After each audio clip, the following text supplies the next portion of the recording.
Es importante aclarar que en la actualidad, cuando las empresas poseen recursos económicos o tienen previsto obtenerlos, se dan a la tarea de buscar la forma de invertirlo. Todo ello con la finalidad de evitar pérdidas económicas producto de ciertos factores como por ejemplo la inflación y la devaluación. Ahora bien, cuando toman la decisión de invertir, pueden hacerlo de diversas maneras, pero las formas más frecuentes o las que normalmente se utilizan tienen que ver con el proceso empírico o sencillamente a través de proyectos. Cuando se realiza de forma empírica, es importante tener presente que esto se basa en la experiencia, observación y percepción de ciertos hechos que están vinculados directamente con la idea de negocio. En esta oportunidad, pues, se carece de repente de algunos análisis exhaustivos, estudios complementarios o comprobación de hechos y evaluaciones que permitan llegar a predecir si el proyecto pudiera o no ser viable, factible o rentable. Por otra parte, se tiene el proceso de inversión a través de proyectos. Los proyectos, si se quiere, es como un modo más organizado de hacer las cosas. Esto lleva una serie de etapas que son las que permiten quizás hacer inversiones de tipo más seguro.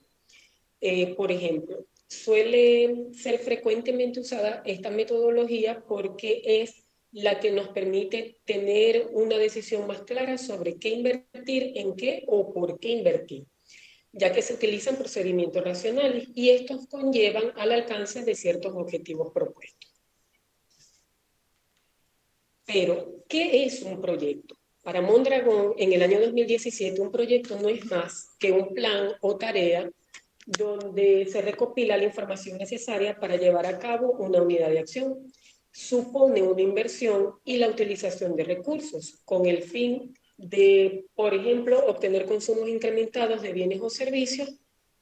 Pudiera ser el caso, sin embargo, no todos los proyectos se dedican exclusivamente a incrementar la producción de bienes o el consumo de bienes, sino también ofrecer servicios y desarrollar otro tipo de cosas que vayan en beneficio de una colectividad. Los análisis de los proyectos no pueden llegar a hacerse solo desde el punto de vista económico. Implica que se haga desde el punto de vista técnico, financiero, administrativo o institucional. Y la importancia de los proyectos va a radicar principalmente en la trascendencia que ellos tengan, el tamaño de los mismos y, por ejemplo, el impacto que a nivel económico, social o entre otros pueda llegar a generar. Los proyectos tienen ciertas etapas o fases. Algunos autores los esquematizan en 5 fases, mientras que otros solo en 3. Para efecto de esta investigación, pues escogí la opción de utilizar las 3 fases porque creo que es allí donde se engloba todo. La primera de las fases tiene que ver con la preparación y formulación de los proyectos. En esta etapa se identifica cuál es el problema, se perfila el proyecto y si al evaluarlo es válido o conviene, se procede a hacer su formulación. En la segunda de las etapas se tiene la ejecución y supervisión. Una vez que el proyecto está establecido, se procede a... Pero a su vez se supervisa cuál es la intención que durante el proceso de desarrollo y por ende de supervisión del proyecto, si existe alguna variable que de repente no esté dando el resultado esperado, o por el contrario, no se está haciendo uso correcto u óptimo de los recursos, entonces puede aplicarse oportunamente los correctivos. Y la tercera de las etapas tiene que ver con la evaluación. Es una etapa sumamente importante porque es en este momento en el que se reduce la incertidumbre, se logran predecir los flujos de entrada y salida de dinero y a su vez segregar y determinar qué pudiera llegar a ser un costo o qué pudiera llegar a ser un gasto. Se logra cuantificar el impacto y los beneficios que esto tiene en términos generales y se logra recoger información que es sumamente válida y necesaria para formular nuevos proyectos. Ahora bien, los proyectos también tienen sus características. Todo proyecto debe tener al menos un propósito, si no, no tiene razón de ser. Ellos nos permiten analizar la realidad, como les mencioné hace un momento, Cuando se decide llevar a cabo un proyecto, nosotros tenemos que identificar cuál es el problema, qué lo está ocasionando, por qué pudiera estarse dando, a quién pudiera estar impactando, entre otras variables que se analizan. Es por eso que en esta característica se indica que nos permite hacer quizás una revisión más a profundidad sobre la realidad existente. La tercera de las características es que los proyectos requieren el uso de recursos, tiempos y costos. Y además de eso, que el personal que esté a cargo de ellos debe estar calificado, porque como se dijo hace rato, si nosotros vamos a desarrollar un proyecto, debemos hacerlo o debemos hacer su análisis, como quien dice, desde 360 grados, o sea, todo lo que pudiera llegar a impactar a nivel económico, a nivel social, a nivel financiero, a nivel legal, entre otros. Los proyectos también tienen su clasificación y va a depender o se clasifican de acuerdo al tiempo, si son a corto, mediano o largo plazo. En función del sector productivo, pueden ser proyectos dirigidos al sector agropecuario, al sector industrial, comercial, de bienes y servicios, otros. De acuerdo al tipo de bien, si es en productos intermedios o bienes terminados, y de acuerdo al destino, pueden estar dirigidos a individuos o al sector privado, mejor dicho, donde se busca la satisfacción de las necesidades o requerimientos que tienen individuos particulares que confluyen en un mercado, o destinado al sector público que busca ofrecer soluciones y o desarrollo a una comunidad en general. Ahora bien, lo dicho antes está esquematizado acá, como lo mencioné. La primera de las etapas tiene que ver con la identificación. Nosotros conocemos cuál es el problema, analizamos el entorno en general y si es adecuada, o sea, si nos conviene desarrollarlo, formulamos el proyecto. Posteriormente lo evaluamos, que también hablé de eso, y nuevamente determinamos, el proyecto pudiera llegar a ser viable o no, nos puede convenir o no. De ser no, se descarta o se reformula.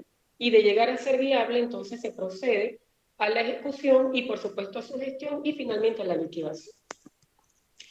En este punto es importante aclarar lo que en la realidad existe, sobre todo en el agro, y lo digo con propiedad porque es donde trabajo. Algunas veces las tomas de decisiones que tienen que ver con inversión se hacen de manera muy empírica. No en todos los casos, pero sí suele ocurrir. Y esto se debe a que, por ejemplo, los productores están acostumbrados a hacer un trabajo a su manera, creen que es la fórmula correcta y pese a todo lo que este país ha cambiado, a la dinámica económica, a las dificultades y al modo tan distinto de manejar las cosas, pues ellos consideran que es la forma correcta de hacerlo y que de repente, como a mi vecino le funcionó realizar la inversión de este tipo, muy probablemente a mí también me va a funcionar. Bueno, suele ocurrir que algunas veces tienen la suerte y efectivamente el proceso de inversión funciona, llega a generar muchísima rentabilidad, pero en otros momentos pues se convierte sencillamente en pérdidas de dinero. Por su parte, también quizás hay unos productores emergentes que se están dando cuenta que nuestro país cambió y que cualquier decisión que tomemos, si no lo hacemos de modo correcto, va a generar inconvenientes y nos puede traer ciertas dificultades. Entonces prefieren asesorarse con expertos. En una oportunidad les manifestaba, muy orgullosamente lo vuelvo a hacer, hay una empresa, dos empresas que se llaman Agrotributo y Agroinformática. Ellos están conformados por un equipo multidisciplinario que se encarga de formar a los productores del agro. Y el director y dueño de esas empresas es el señor Gerardo Mendoza, egresado de la primera promoción de administradores de nuestra universidad. Es gente, bueno, que es un equipo muy sólido, multidisciplinario, muy bien formado, que están asesorando a nivel nacional desde hace muchísimos años a los productores del agro. Entonces ellos no solo los forman, sino que los orientan, les ayudan a desarrollar sus proyectos, les ayudan a manejar sus contabilidades, inclusive muchas veces hacen que sus negocios sean rentables. Ahora bien, es importante aclarar que el que manejemos el proceso de inversión de un modo tan organizado no garantiza 100% que se pueda tener éxito.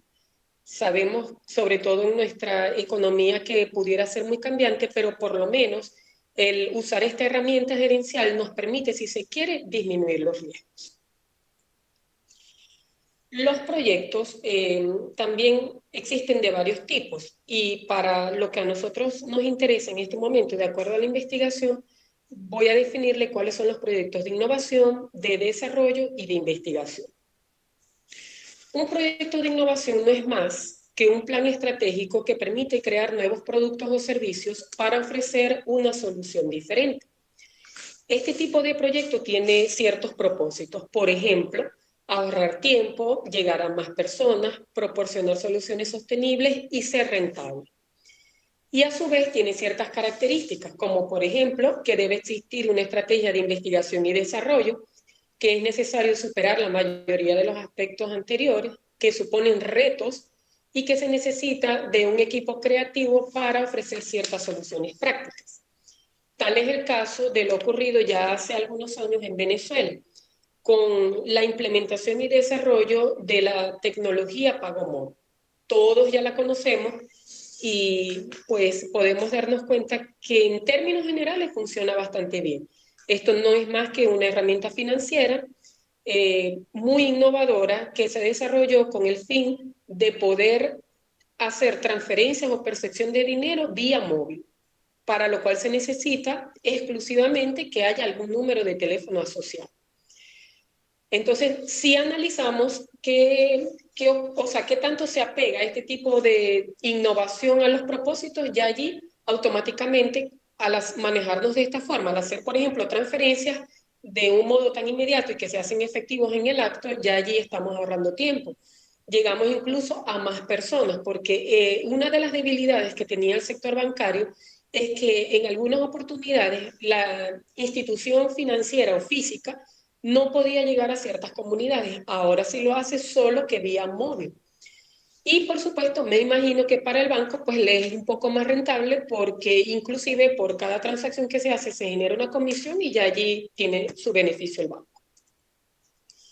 En cuanto a los proyectos de desarrollo, no son más que propuestas de cambio que a partir de determinadas políticas y estrategias de acción buscan ampliar oportunidades y opciones de desarrollo para las personas. Los proyectos de desarrollo se estructuran tomando en consideración tres hipótesis. La primera de ellas, que se debe identificar lo más ciertamente posible los problemas. La segunda tiene que ver con la definición de los objetivos y la tercera con las estrategias de acción. Si se salta esta estructura y no se logran discernir las hipótesis presentes, de repente formular algún tipo de proyecto de desarrollo de un modo tan incierto pudiera ocasionar pérdidas y de repente su tiempo de vida útil pudiera llegar a ser más corto. Casi para terminar, abordo los proyectos de investigación.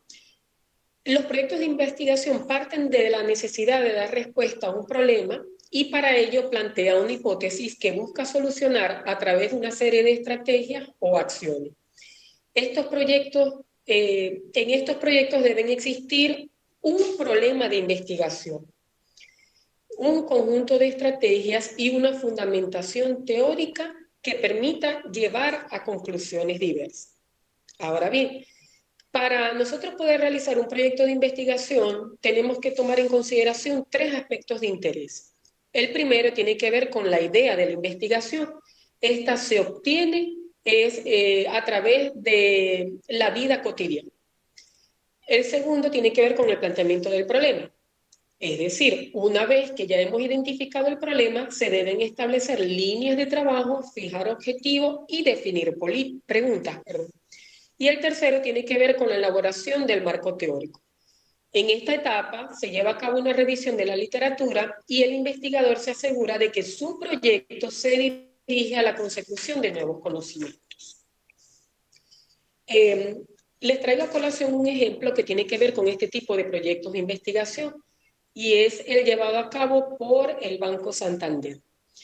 Esta institución, con el propósito de ayudar al progreso de las personas, superar los desafíos que se presentan y crecer de manera inclusiva y sostenible, apuesta por tres conceptos claves para impulsar la empleabilidad: el aprendizaje continuo, el reciclaje profesional y la capacitación adicional.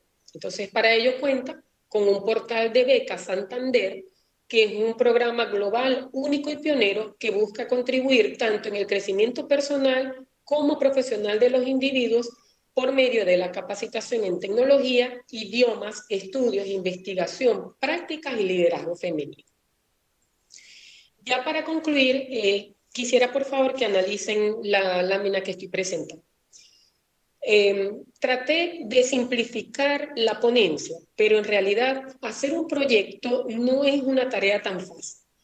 Necesita que las personas a cargo, aparte de estar capacitados, posean disciplina, responsabilidad, constancia y por supuesto que estén muy alerta, porque de repente pudieran llegarse a dar situaciones que si no se controlan van a dirigir el proyecto y por supuesto el proceso de inversión directamente al fracaso.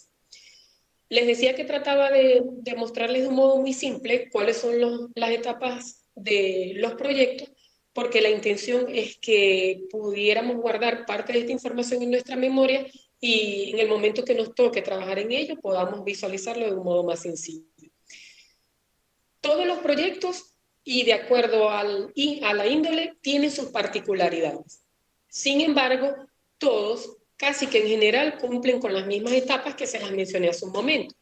Por ejemplo, en la formulación se encuentra la identificación del problema, se generan o se obtiene información diversa y se procede a desarrollar las alternativas. Cuando la alternativa seleccionada o cuando se selecciona la alternativa, se procede a evaluar su conveniencia o no. Y si funciona, teóricamente hablando, se procede a realizar el proyecto. Luego de que se realiza el proyecto, viene la ejecución en las áreas que lo hayamos diseñado. Y se supone que si hemos trabajado de un modo organizado y tomando en consideración los resultados que a futuro pudiéramos llegar a tener, se estima que sea viable y que sea correcto a nivel técnico, a nivel financiero, a nivel económico, a nivel administrativo y legal, entre otros. Bueno, por su atención, muchas gracias.